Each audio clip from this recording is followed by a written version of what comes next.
Now this is my average serving size of yogurt or kefir yogurt, all natural, no sugar added.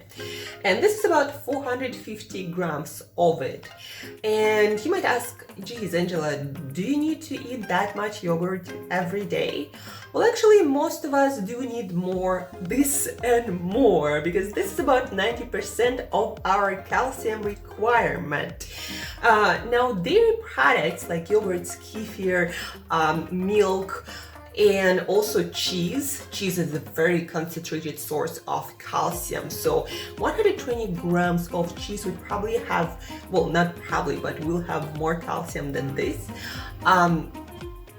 Dairy products still the best source of calcium.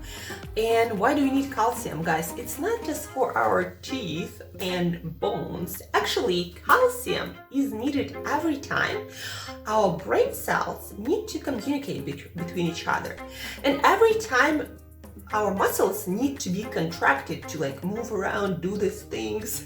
So calcium is needed for every single reaction like this. So calcium works in two ways. So for example, if I'm trying to flex my bicep, calcium works in two ways here. First of all, it communicates in my brain, different cells communicate between themselves and to transmit those signals that I want to contract my muscles. So those signals need to communicate between each other, and they need calcium for that.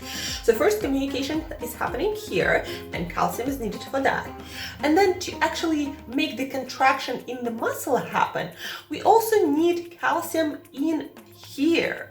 Every time we want to contract our muscle and we want our brains to think, to have thoughts, to do some work, we need calcium for that every single time.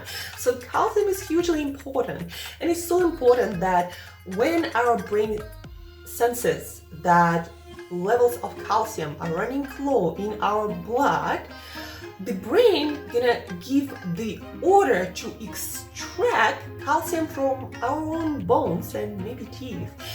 That's how important calcium is. And also, guys, our heart muscle, our stomach muscle, those are also muscles that contract when we digest our food or we need to run. Our heart muscle, it needs to contract, to be able to contract every single second of our life when we are alive, and we are always alive, so it always needs to do that work. But guys, what I'm saying is calcium is super important.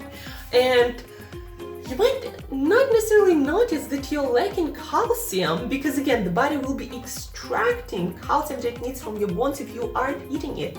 So if you aren't eating yogurt, kefir, if you aren't eating cheeses on a regular basis, canned sardines per one can would have about 50% of our calcium requirements. So if you're eating a lot of canned seafood with bones, that might make it happen.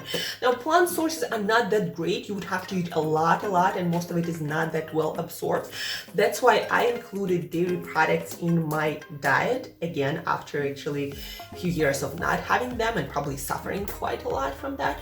So that's why we need calcium. And again, this is about 90% of our calcium daily need. Different dairy products would have different amount of calcium. But yeah, calcium, again, needed to think, to transmit signals between our nerve cells, to make our muscles contract for great workouts. Now, you might not want to work out because you're lacking calcium. So that's how important it is. Calcium is a performance mineral. So I have a question for you. Are you getting enough calcium every single day? Not like once in a while, but actually every single day. Because you want to be able to think well and to move well every single day, right? And you want to have heart contracting and beating, and you want your digestive muscle, your stomach to work well, right? So are you eating enough calcium? Let me know in the comments below what is your favorite source of calcium. Let me know where you're getting your calcium.